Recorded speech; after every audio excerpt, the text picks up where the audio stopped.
A todos, bienvenidos, qué bueno que están aquí.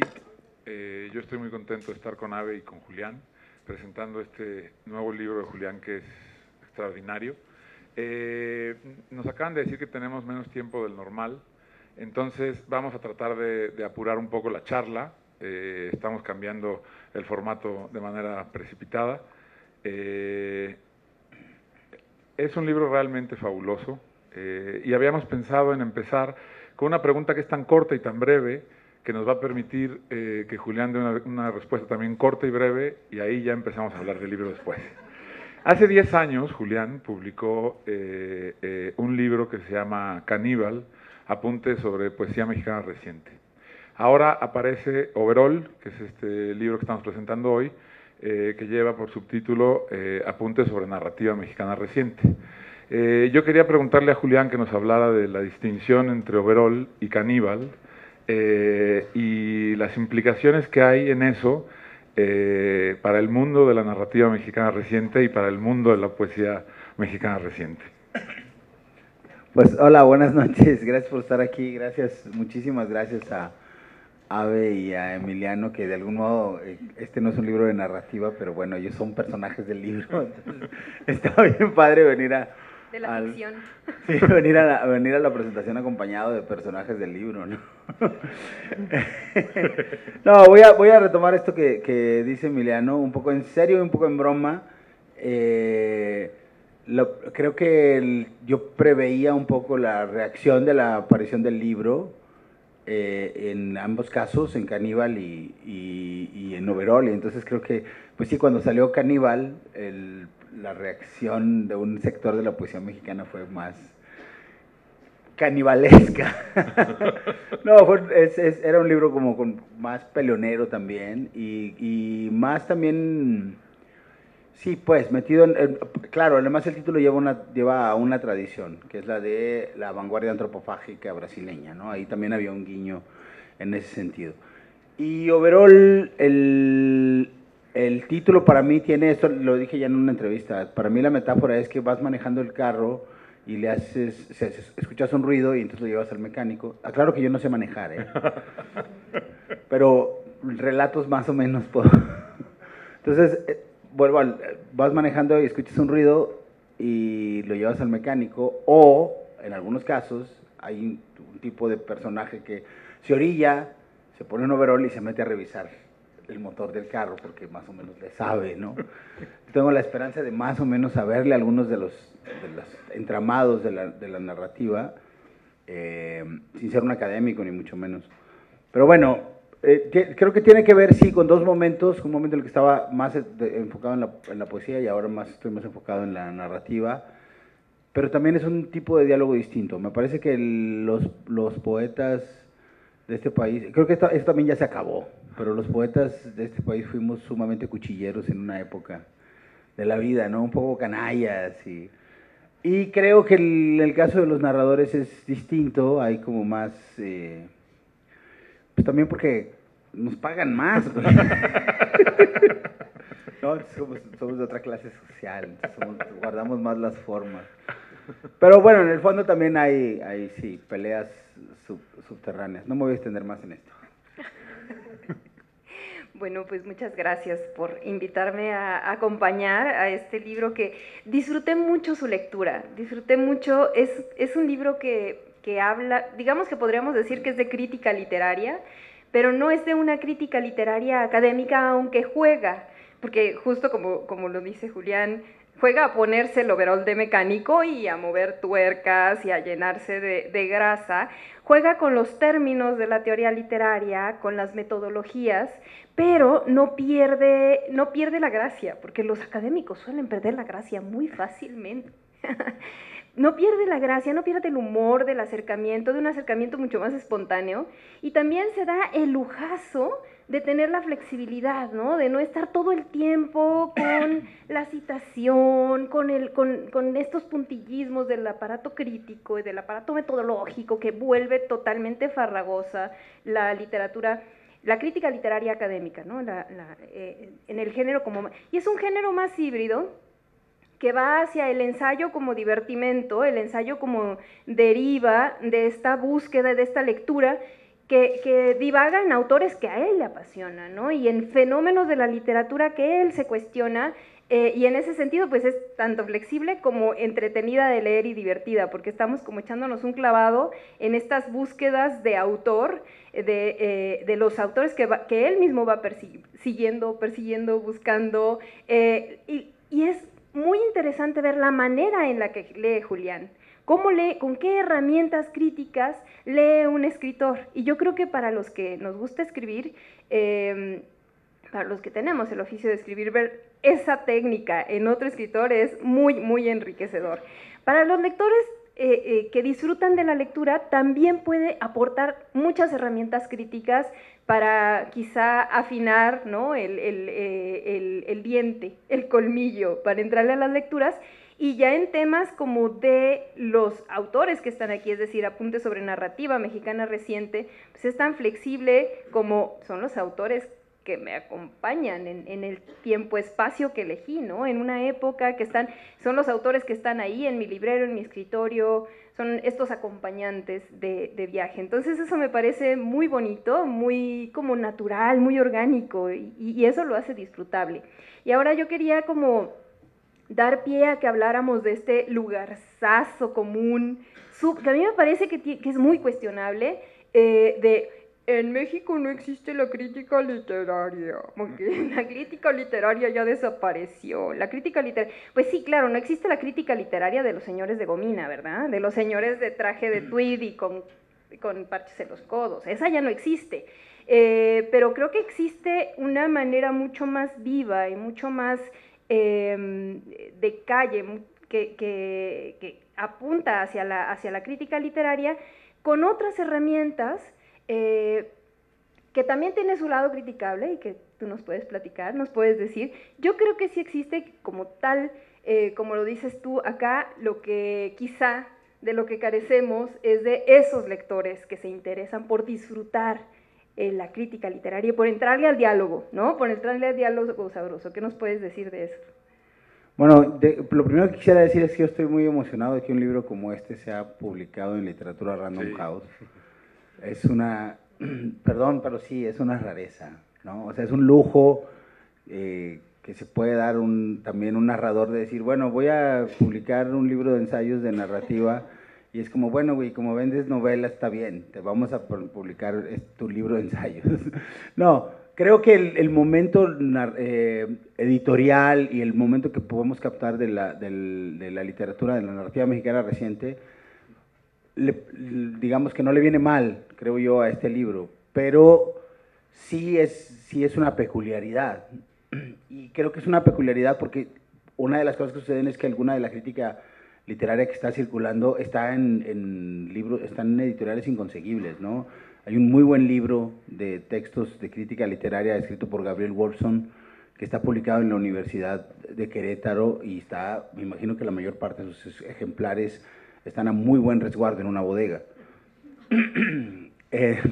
Porque uno de los temas, de los temazos, que en algún momento habló de ello Mrs. Nayeli García, es la distribución, ¿no? Entonces, la otra cosa es que un poco, a mí me encanta que estemos en un salón como este, un grupo de personas, en una presentación de un libro de crítica literaria, pues sí es como la pila ese de decir, leamos crítica literaria, no tanto porque la crítica literaria sea didáctica, que un poco lo es, o que te dé como una cierta autoridad, no sé, yo como lector disfruto mucho leer crítica literaria porque siento que me asomo a la mente y como las obsesiones y también los prejuicios de otros lectores, y eso me ayuda a mí a entenderme como lector.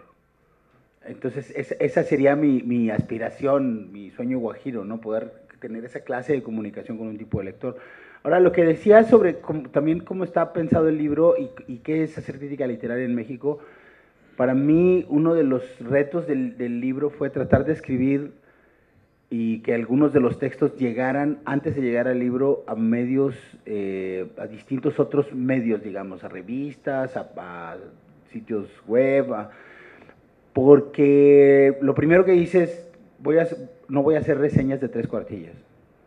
Voy a tratar de hacer ensayos más complejos. El texto más largo tiene 40 páginas y penó durante 2 años en busca de un primer editor, digamos, porque era, pues, estás loco, güey, ¿quién te va a publicar un ensayo de 40 páginas, no? Hasta que la revista Lubina de la Universidad de Guadalajara, después de negociaciones, me dijeron, ok, primero era, vamos a cortarlo, y yo decía, no vamos a cortar. Y la final negociación fue, bueno, ok, lo vamos a publicar por entregas, en 3 entregas. Y dije, bueno, como si viviéramos en el siglo XIX, va. Entonces, también un poco es eso, como autor, y esto me parece clave también decirlo con mis editores aquí, con quienes tengo una relación, con Andrés, con Eloísa, que tengo una relación súper estrecha, y cómo platicamos, no solo de un libro, porque ellos han sido súper generosos y considerados conmigo, pero cómo platicamos de un libro y cómo platicamos de un contexto, ¿no? Este libro tiene un hermano casi mellizo, que es Suerte de Principiante, del que hablamos ayer, que publicó Gris Tormenta. Está mis otros editores, Jacobo y Mauricio, que además son 2 métodos de trabajo distintos. Ha sido súper interesante como dialogar de un lado a otro, de cómo piensas en una edición y cómo piensas en un proyecto editorial, y cómo hacemos para mantener vivo, y lo digo por los 2 proyectos, cómo hacemos para mantener vivo en cada uno desde su foro eso básico que hay, la parte más visceral, que es la que nos hizo dedicarnos a hacer libros materialmente o mentalmente o en una libreta. O sea, como acordarnos un poco de eso, porque cuando la mayoría de los que estamos aquí nos obsesionamos con esta madre, pues no había Twitter y no había Instagram. O sea, nos obsesionamos porque somos unos neuróticos, ¿no? Y queremos mucho cosas que no sé, o sea, siento que sí hay una complicidad en estos territorios más o menos marginales, más allá de que un libro salga en una mega empresa como Random. A mí me parece que aquí sí hay, al menos ese es no me desengañen, por favor, no es cierto. Creo que sí estamos tratando de estar en un margen desde la panza del monstruo, pues, ¿no? Pero tratando de estar en un margen. Había un chingo. No, perfecto, pues es tu presentación, güey. Un poco para tratar de conectar con la pregunta que hacía Ave y con lo que has dicho. Yo creo que una de las maravillas de este libro es que, como decía Ave, va mucho más allá de si hay o no hay crítica literaria en México. Lo que falta a veces, y es clarísimo en este país, son cabezas capaces de incorporar en una cosa todo. Tú decías que son 2 procesos distintos, estos 2 libros, este libro y el que acaba de salir, su gemelo, ¿no? El de Gris Tormenta, y yo creo que en realidad son 2 caras son las 2 caras de una moneda que es un solo proceso. Y tú consigues además que el canto de la moneda sea la crítica, y logras, en los 2 libros queda claro que estás pensando desde los 2 lugares. Y es increíble leer uno y otro juntos porque es el Julián lector y el Julián escritor. Y en ambos casos hay también un Julián pensando críticamente la literatura de sus contemporáneos, la otra parte del libro que son lecturas como previas, digamos, o lecturas sueltas, estas que no son reseñas de pocas páginas, sino de muchas, ¿no? Y además también las relecturas, es decir, conectas también con una especie de tradición, digamos, ¿no?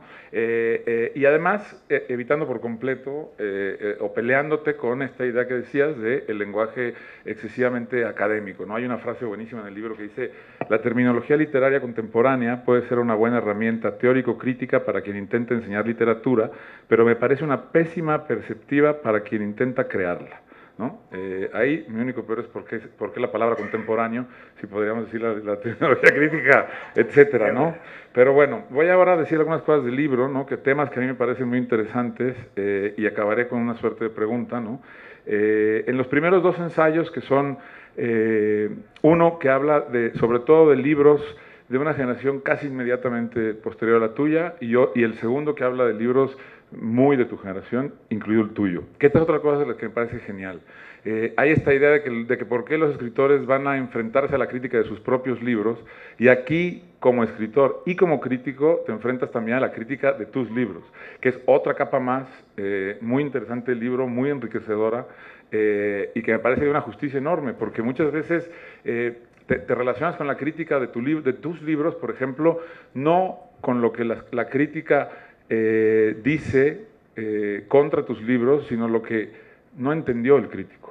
Y eso es fundamental, porque eres tú. Ahí sí, ¿por qué no vas a poder decir qué fue lo que no se entendió, digamos, ¿no?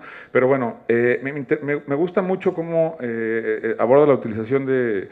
O sea, la primera parte trata sobre la utilización de la palabra de otro en la conformación de un texto, ¿no?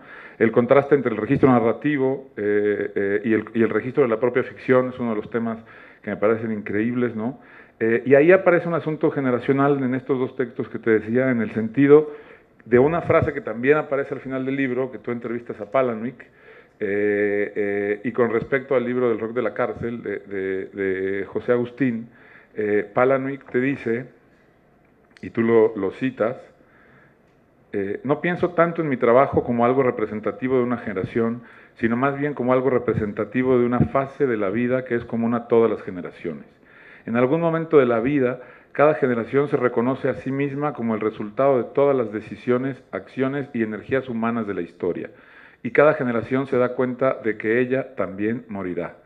Lo que percibo en el rock de la cárcel es una conciencia estética e histórica, esto ya lo dice Julián, de índole semejante a la descrita por Chuck. Y lo que yo percibo en la lectura de este libro es lo que percibes tú en la lectura del rock de la cárcel. Y eso me parece que es otra de las cosas que son muy importantes en este libro, ¿no? Esta idea de esa suerte como de generación, pero una cosa compuesta también por individuos, compuesta también y descompuesta por los propios individuos, ¿no? En ese texto donde el relato documental, el archivo y en su confrontación con la retórica, ¿no?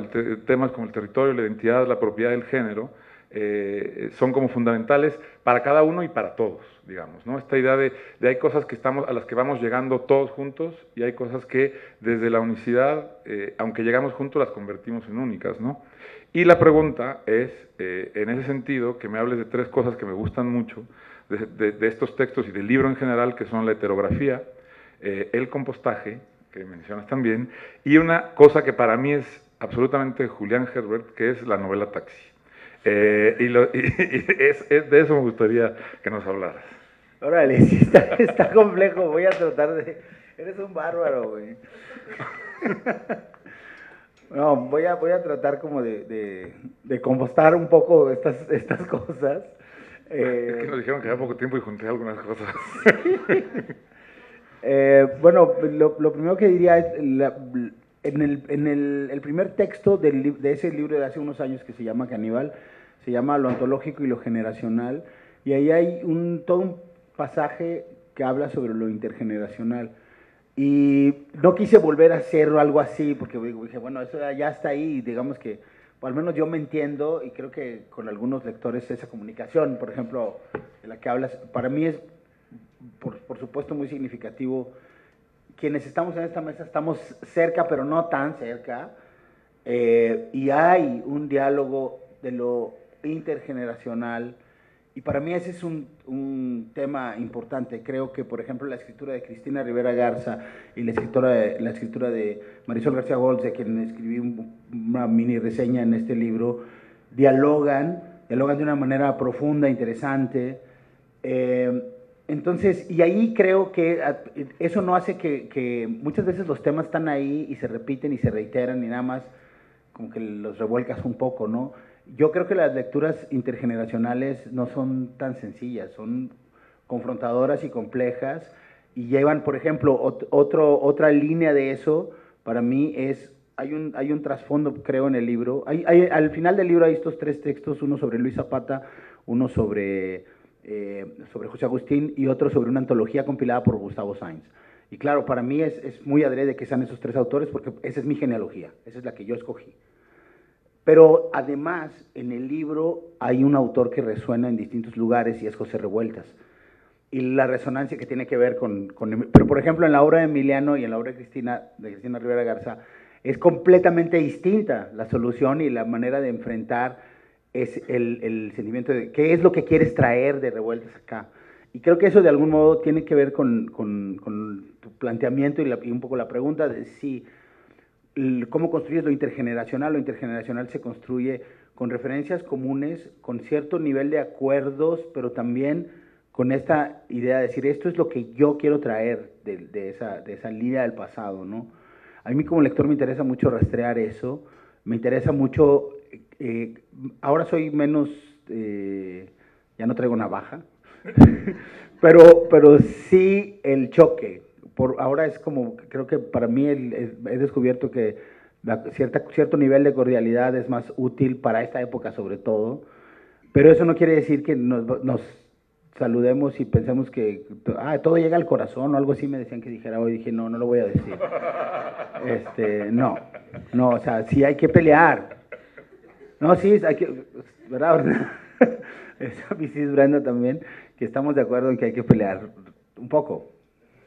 Bueno, yo voy a discutir un poquito esa idea para empezar a pelear. No la voy a discutir.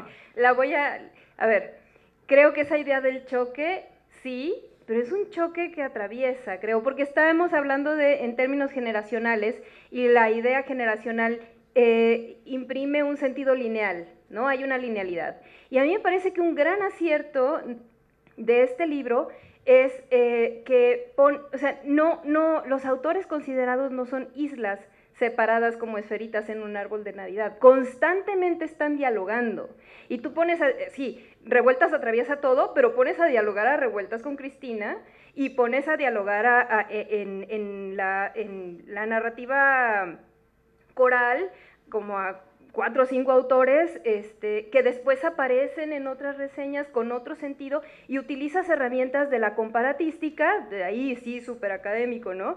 Pero lo haces como para fit, ¿no? Bésense, jueguen, ¿no? A las obras, no a los autores. y esta idea de encuentro, yo creo que más de topar y de confrontar, yo lo veo más como una asociación y como un entrecruzamiento, de trazar líneas comunes, y perdón que me ponga osito cariñosito, pero es que sí lo hace el libro, traza líneas comunes mucho más constructivas que la confrontación. Yo no veo tanto la confrontación como conflicto, sino como una confrontación más nutricia, de la que pueden surgir asociaciones muy, muy, muy buenas, ¿no? Sí, por eso decía que ya no traía navaja. Pero, me gusta mucho lo que dice Abe, y esto me lleva a mí como también a esas ideas que tienes, que esperas que suceda algo con un libro. Esta es una declaración de principios de algún modo de este libro, que es que a mí sí me gustaría que estas cosas sucedan, ¿no? Que podamos hablar, porque para mí desde la concepción el libro es un objeto abierto. Lo voy a decir, el segundo texto del libro, que se llama El Archivo Lázaro, que es el más extenso, a la hora de estarlo escribiendo, yo dije, quiero hacer un texto largo sobre relatos de no ficción y cómo confluyen en un espacio que yo llamo el espacio de la novela, que es algo como muy elástico, y creo que es un tema que luego, del cual hablaremos luego, porque Emiliano y yo tenemos ahí un tema con eso. Pero en ese espacio, pues, pensaba yo, ¿cómo puedo hacer esto más experimental? Y yo, entre otras cosas, he escrito reportajes, por ejemplo. Entonces pensé, me gustaría usar la forma del reportaje para escribir un ensayo de crítica literaria.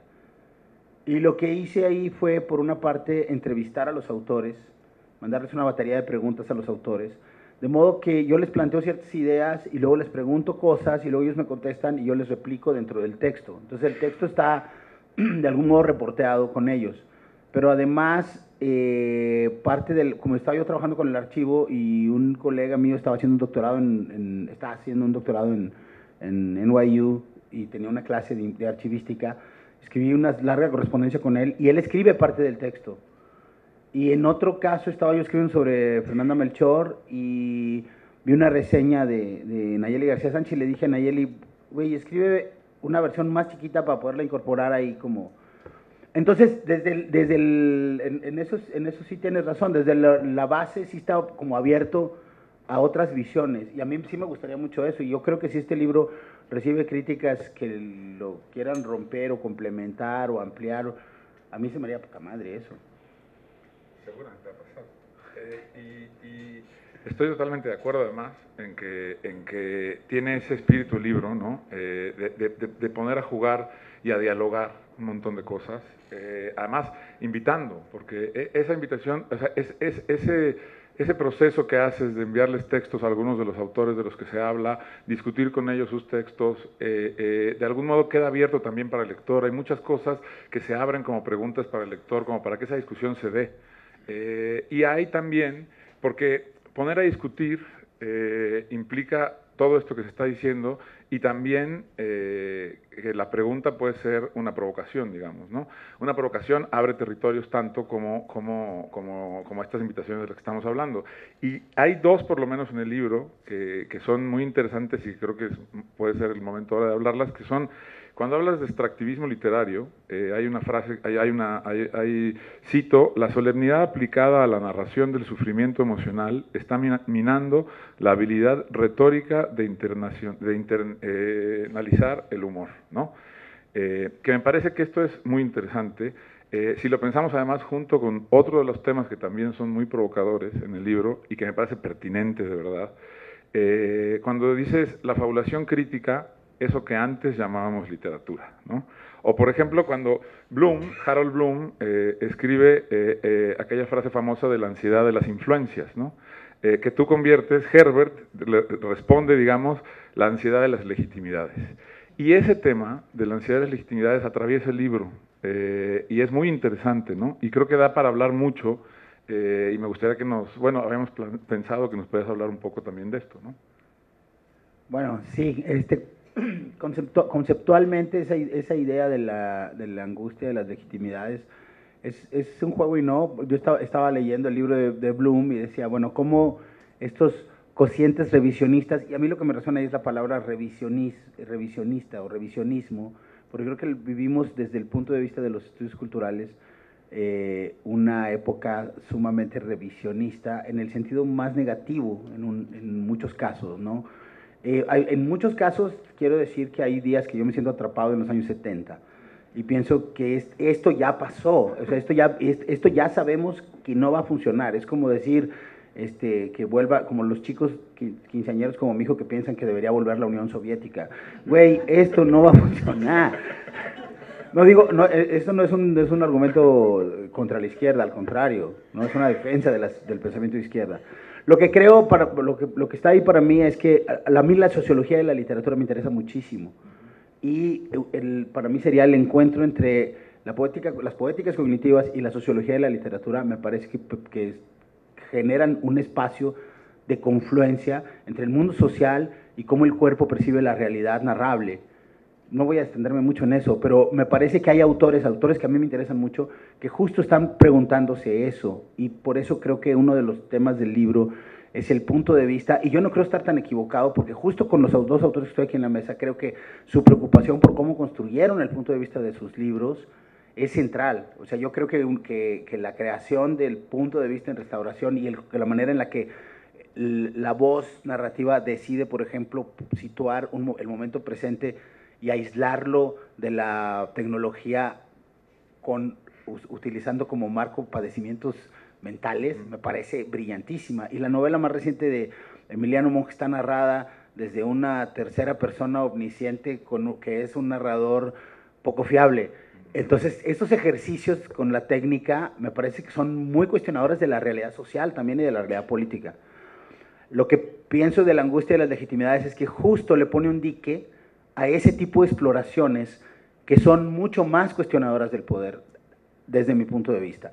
Y pues le da mucha soltura y mucha cancha a lenguajes que son fáciles de domesticar para el poder, si son buenos, si son moralizantes, digamos, ¿no? Entonces, digo, para mí lo que está debajo de eso ya a nivel social es que mientras nosotros nos desgarramos las vestiduras discutiendo si o no el lenguaje incluyente, las ultraderechas están tumbando la despenalización del aborto. Entonces, ¿qué vamos a pelear, güey? ¿Los lenguajes incluyentes o defender la despenalización del aborto? Y me parece que esa gran discusión desde la izquierda, no se puede hacer, digo, perdón, con buenismos literarios y con esa angustia de las influencias de solo hablar de las literaturas del yo porque no puedo hablar de los pobres porque yo nunca fui pobre.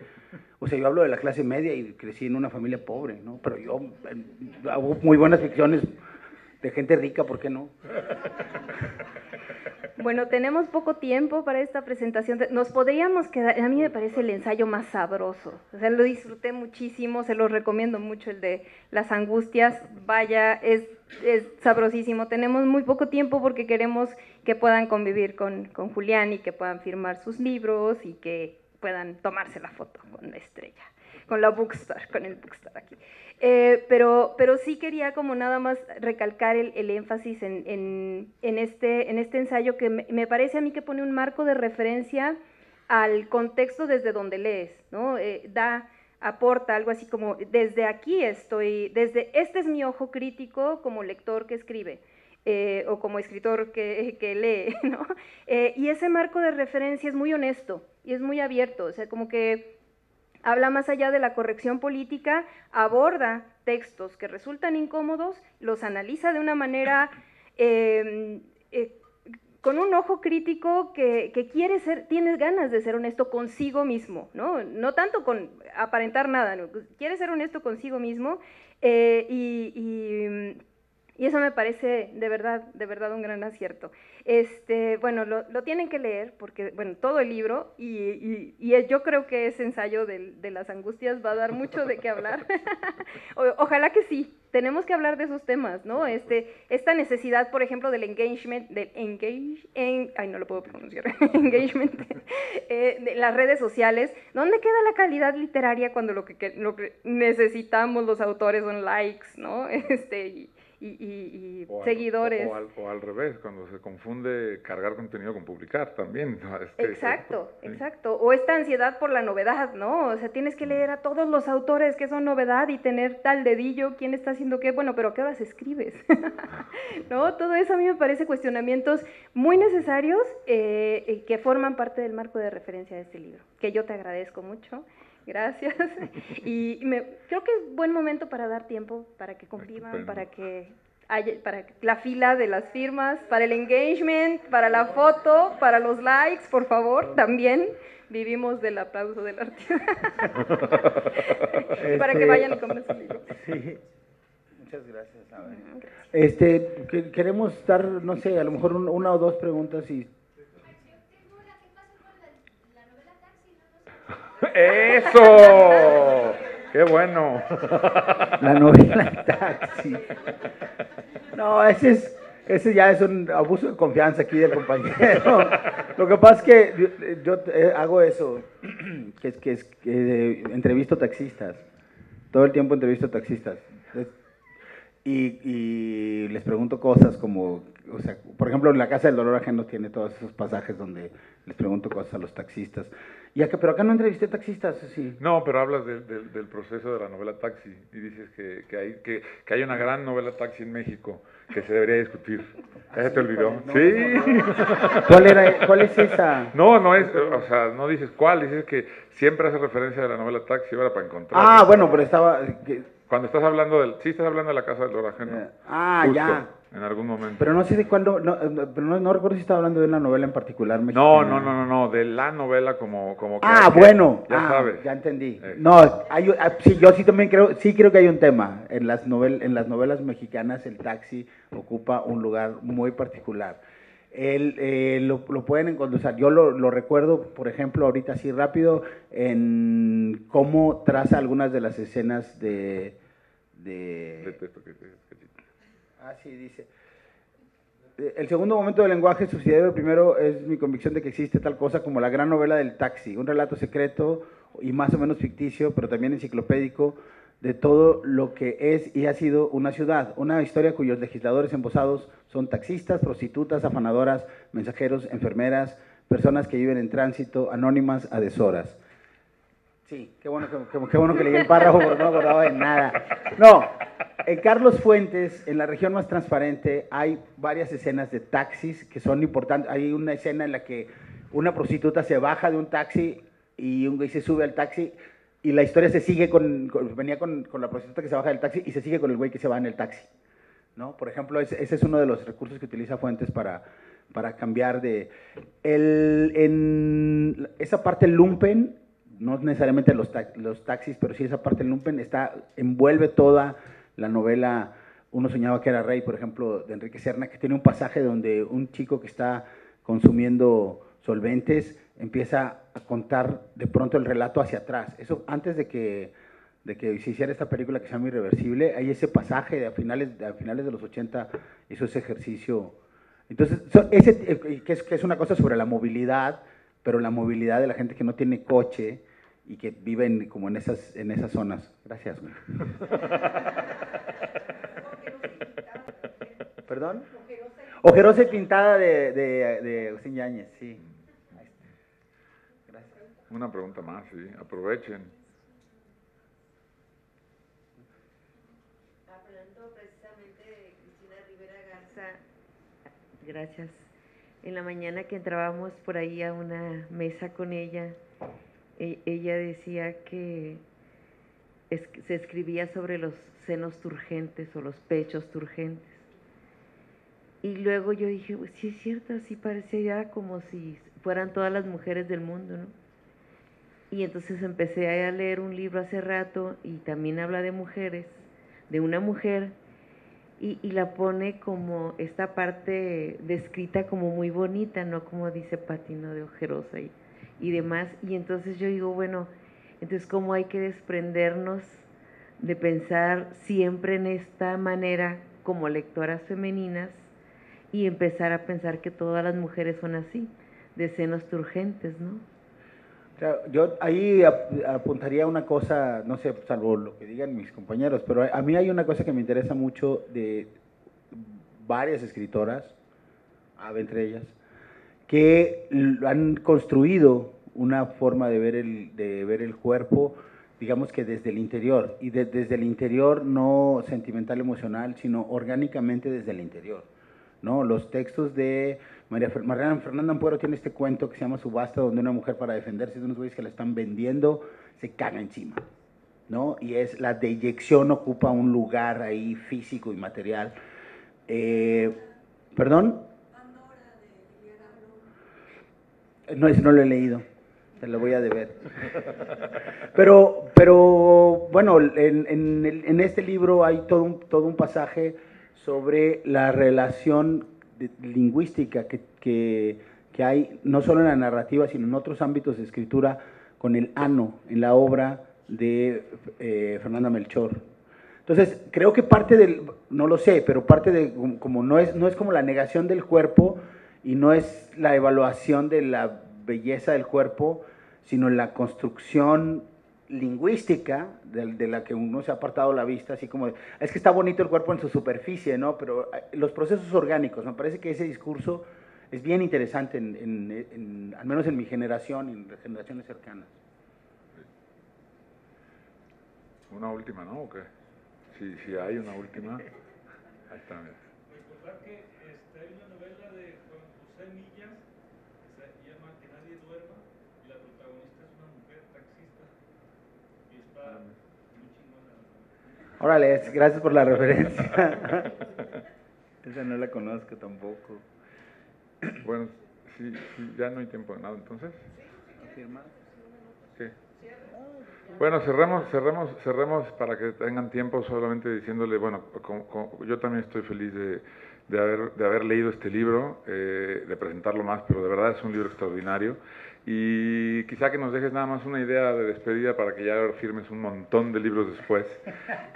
Tú eliges para la contra del libro una frase que dice: me interesa la no ficción porque me interesa la ficción. Quiero decir, la zona de grisura donde esas dos versiones de un pacto cognitivo con la realidad se tocan.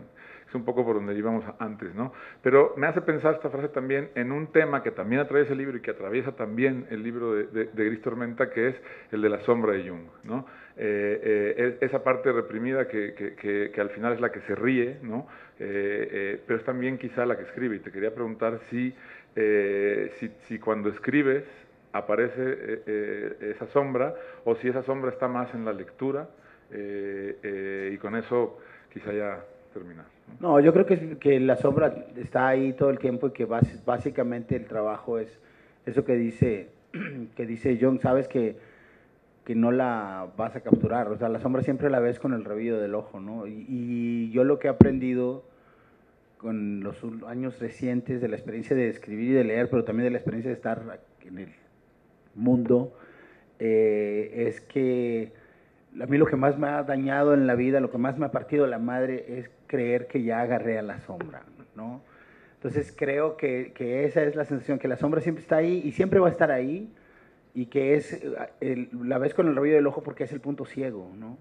Entonces también creo que todos los errores narrativos, errores de juicio que uno va cometiendo, sí están conectados existencialmente con esa forma inaprehensible que tiene la sombra, y de algún modo, para mí, no sé, creo que para quienes estamos aquí, sí hay una cosa existencial que se relaciona con la experiencia de la no ficción y de la ficción, y de cómo construimos la memoria como un cúmulo de ficciones, pero también de cómo el Estado y aquí vuelvo a Marisol García Walsh, no puedo evitarlo, y cómo el Estado también nos construye como ficción, cómo el Estado nos obliga a ser entes ficticios, y entonces, ¿cómo puede responder a eso? A veces la no ficción no es suficiente para responder a eso, a veces necesitas, si no ficciones absolutas, sí retóricas vinculadas a la ficción, para cambiar ese discurso, ¿no?